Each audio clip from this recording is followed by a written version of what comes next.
मैं आप लोगों को क्लास 9 मैथ के संख्या पद्धति के प्रश्नावली 1.1 के बारे में बताऊंगा। तो सबसे पहले हमने आप सब लोगों को संख्या पद्धति के नंबर सिस्टम के बारे में बताया। कल मैंने आपको 2-4 पॉइंट्स बताए, संख्या कितनी प्रकार की होती हैं और रियल नंबर, रियल नंबर, सब चीज़ें आपको हमने बताई, परिमेय संख्या बताई।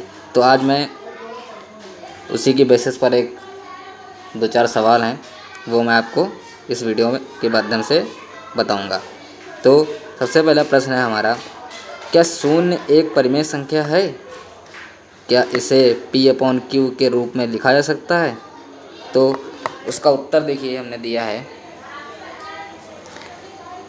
हाँ, शून्य को P/Q के रूप में लिखा जा सकता है, जबकि P बराबर 0 होना चाहिए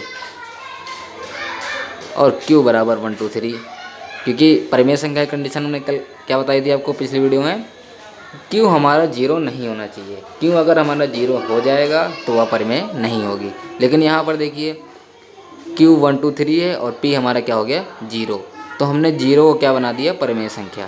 तो यह जो कथन लिखा हुआ है तो यह सत्य है, शून्य एक परिमेय संख्या है। ठीक है, तो यह लिखा भी है यहाँ पर, यहाँ P और Q पूर्णांक है और Q does not equal to 0 है। ठीक, अब हमारा सेकंड क्वेश्चन आ जाता है। हमारा सेकंड क्वेश्चन है सेकंड क्वेश्चन है, ये सेकंड नंबर ही पड़ा हुआ था, 3 और 4 के बीच में 6 परिमेय संख्या ज्ञात करनी है। 3 और 4 के बीच में 6 परिमेय संख्या ज्ञात करनी है। तो देखिए हम लोग कैसे ज्ञात करते हैं, बहुत आसान है ज्ञात करना।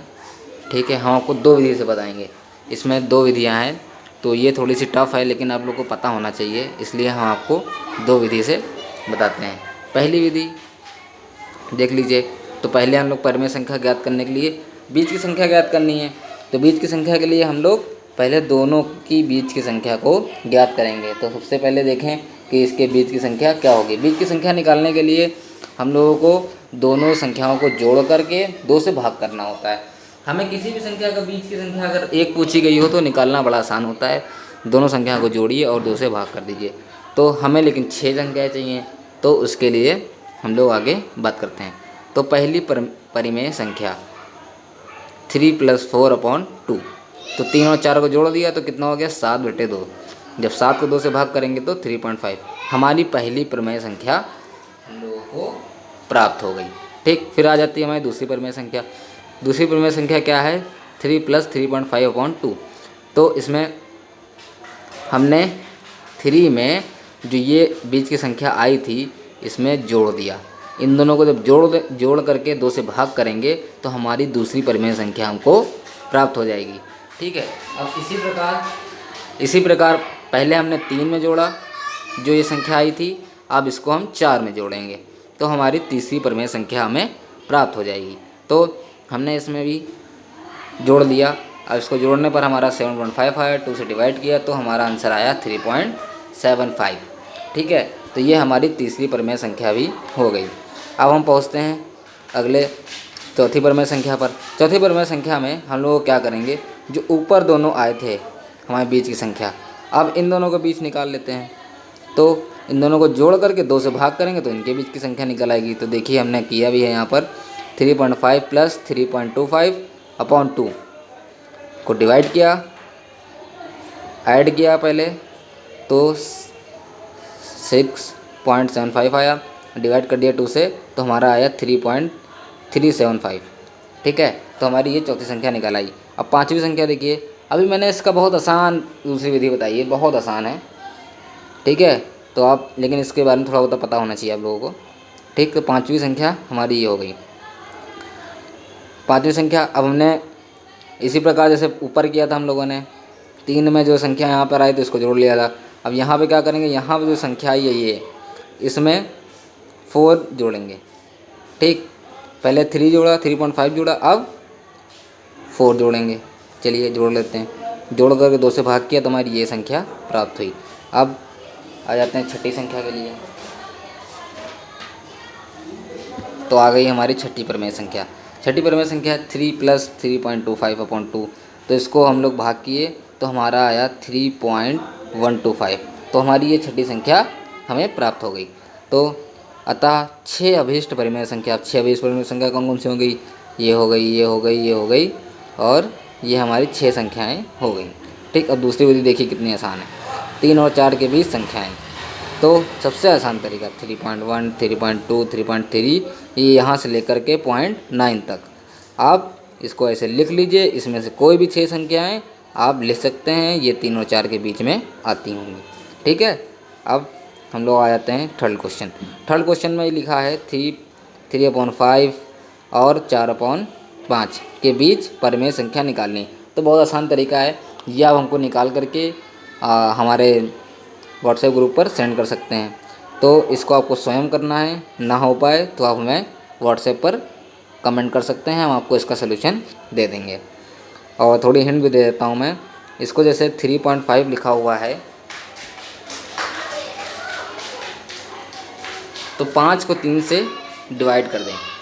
तो 5 को 3 से डिवाइड करके यहाँ पे लिख लेते हैं जो भी आए। ठीक है, फिर 4 को 5 से डिवाइड कर देते हैं, उसको भी लिख लेते हैं यहाँ पे। तो जो संख्या आएगी उसको पॉइंट में लिख कर हम लोग कर सकते हैं।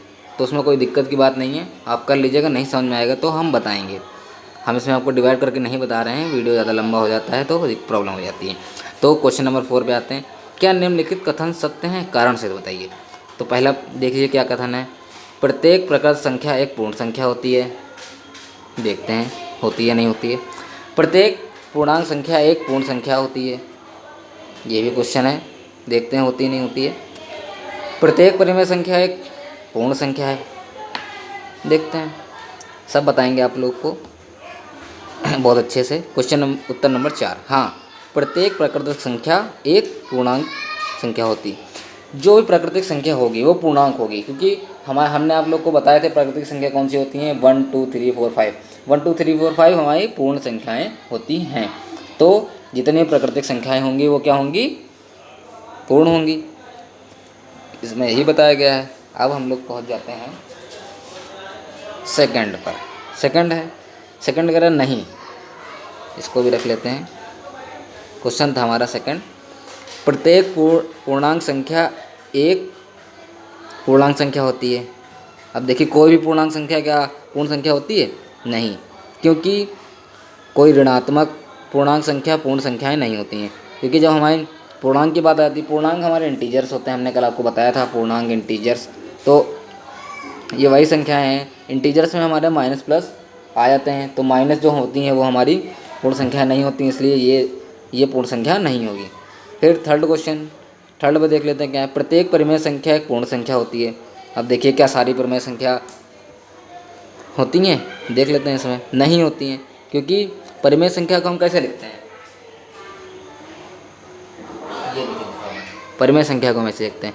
नहीं, क्योंकि भिन्नात्मक परिमेय संख्या जैसे 5/8 पूर्ण संख्या नहीं हो सकती। क्योंकि हम 5 को 8 से भाग करेंगे तो हमारे दशमलव में आ जाएंगी संख्या, तो यह पूर्ण नहीं कहलाएगी। तो हमारी प्रश्नावली 1.1 समाप्त हो गई। हम आपको 1.2 की नेक्स्ट वीडियो अगले दिन देंगे। तो हमारे चैनल को सब्सक्राइब कीजिए और लाइक करना ना भूलिए। वीडियो अच्छी लगे तो कमेंट ज़रूर करिए। धन्यवाद।